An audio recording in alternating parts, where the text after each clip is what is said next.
Le grand 8 du week-end, entre premières. Vous écoutez La Première, merci d'être avec nous. Notre portrait d'entreprise nous emmène aujourd'hui à Stambruge, près de Belleuil, dans le Hainaut. C'est là que se trouve le siège de Locasix, une société familiale spécialisée dans la location de cabines de chantier, toilettes mobiles et groupes électrogènes. Un matériel très spécifique dont les utilisations sont de plus en plus diversifiées, chantier en passant par les festivals d'été. Le reportage de Stéphanie Van Drek. Nous sommes dans le bureau de gestion quotidienne, prise de commande, gestion des stocks. Il y a 4 personnes qui travaillent ici à temps plein. Nicolas Six, l'administrateur délégué, nous accueille dans ce qui est un peu le centre nerveux de la société. C'est ici qu'est géré un stock de 1200 cabines de chantier, 1800 toilettes mobiles, 120 groupes électrogènes. Pas facile a priori de s'y retrouver parmi les dizaines de références. Avant, on travaillait encore avec les petites fiches. Maintenant, c'est un peu comme dans les aéroports. Vous avez des écrans télévisés et tout ce qu'on encode dans l'ordinateur se retrouve instantanément sur les écrans, ce qui permet d'avoir une gestion des stocks beaucoup plus efficace. Oui, bonjour, la société Locasix, c'est l'appareil. Voilà, je vous reviens par rapport à la livraison. Au bout du fil, avec un client, Benjamin Lebouc gère le suivi des commandes, mais il lui arrive aussi très souvent de guider la clientèle en fonction de ses besoins. Les clients au niveau chantier, leur question c'est plutôt au niveau délai.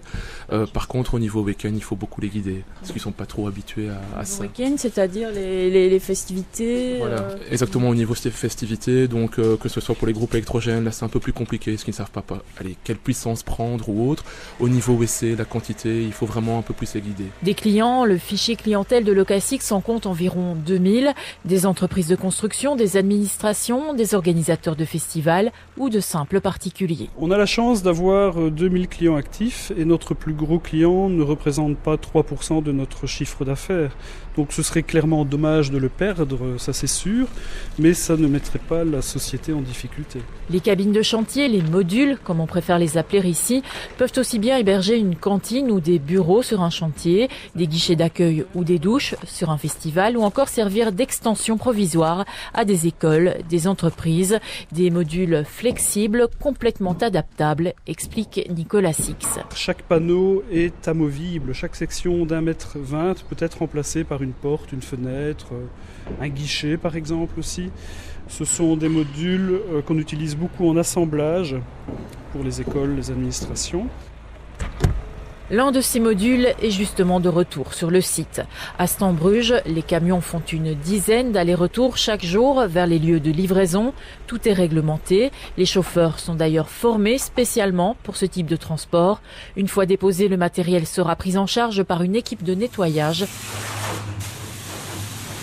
Un service très apprécié par la clientèle, en particulier en ce qui concerne les toilettes mobiles. Une toilette ne coûte pas très cher à la base. Ce qui coûte, ce sont tous les frais fixes de nettoyage, de vidange, de traitement des déchets.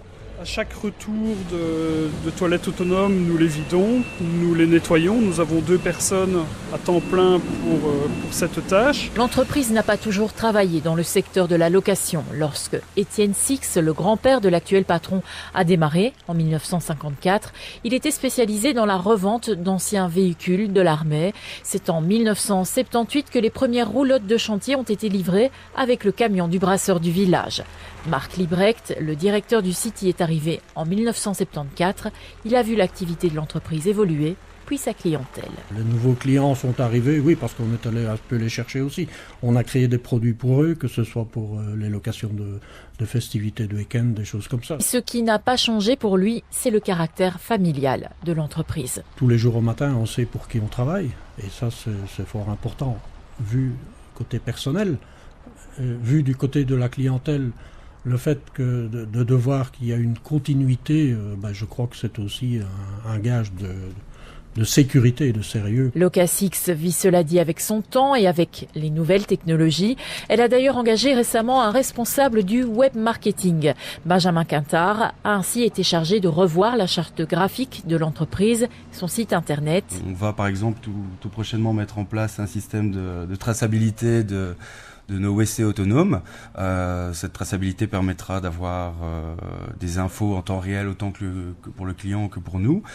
Ces infos pourront prochainement être visibles sur notre site internet. Et tout cela pour continuer à garder sa place sur le marché de ce type de service. Il faut savoir qu'une vingtaine de sociétés sont actives actuellement dans le secteur. Nicolas Six. Il y a une forte concurrence. Fort heureusement, il y a une forte demande aussi, malgré la conjoncture actuelle qui n'est quand même pas terrible, il faut bien l'avouer. Il y a du travail pour la majorité des intervenants sur le marché en Belgique. L'entreprise annonce un chiffre d'affaires de 6,5 millions d'euros et une progression de 22% sur les 5 dernières années, avec 40 travailleurs répartis sur ces 2 sites de Stambruge et de Timister. Elle espère un jour quitter son statut de PME tout en gardant son caractère familial. Oui, bonjour monsieur.